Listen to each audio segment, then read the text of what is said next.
Greetings, Victorians, and welcome to Update 1.10. We have a lot to cover today, so let's dive right in. Cultural fervor is a measure of the nationalistic spirit of a population. Pops with high cultural fervor will become resistant to assimilation, and are more inclined to join cultural movements. Cultural minority movements with a high fervor will have bonuses to their baseline activism. A country with high fervor of their primary culture will receive the following bonuses. Boons during times of war. Domestic politics will tend to move in a nationalistic direction. Increased war support.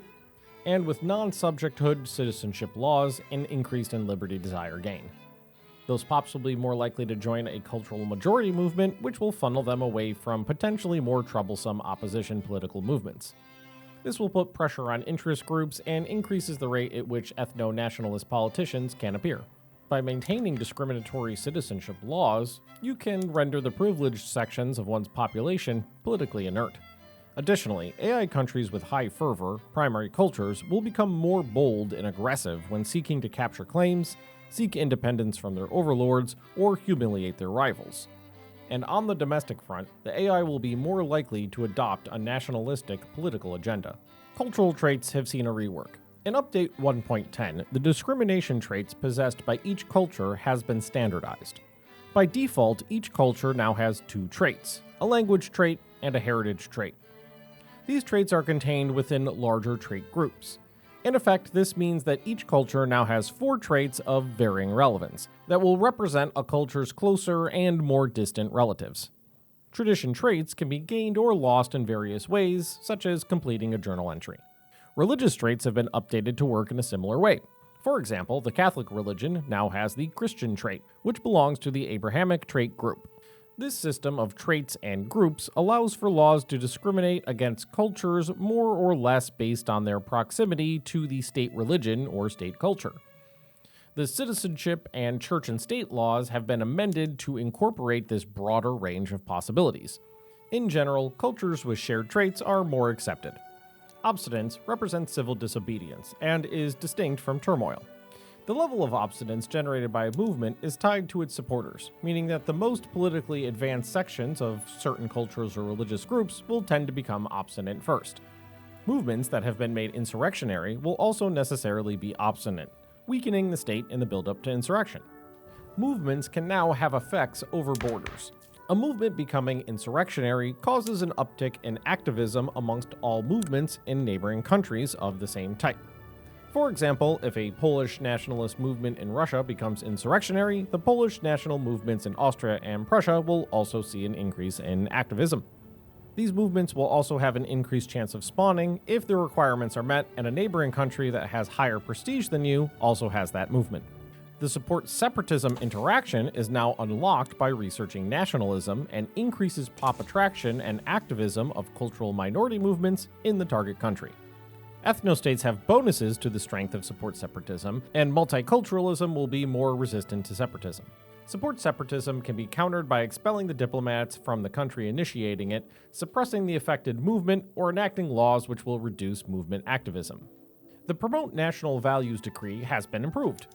It is now unlocked by researching the nationalism technology as well, and may force pops living on their homelands to assimilate into the primary culture. You may also see a new element to the map, the National Awakenings marker.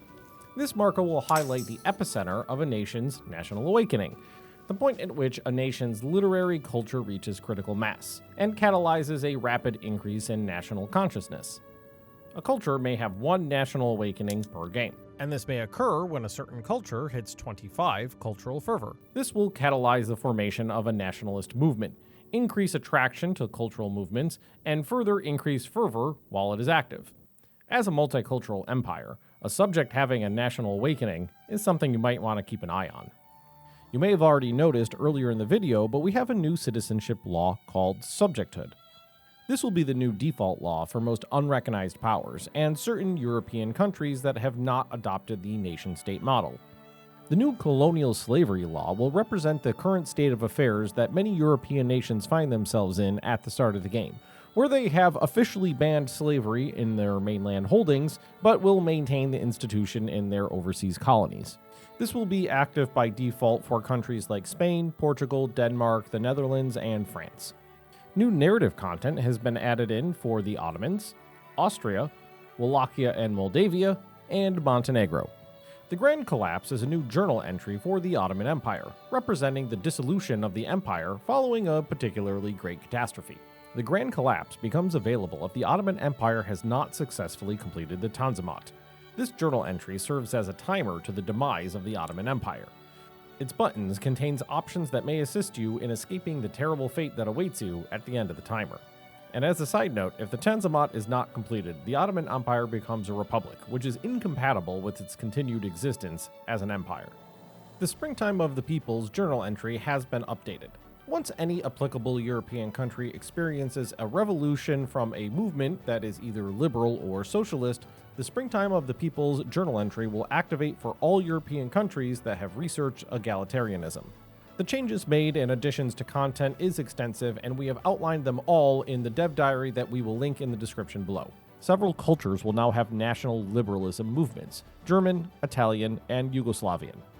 In the cases of Germany and Italy, these will replace the cultural majority and radical movements, and they will be important in the unification of Germany and Italy moving forwards.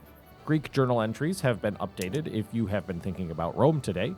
And keeping this ball rolling, Austria, Hungary, and the Balkans have also seen updates to their journal entries.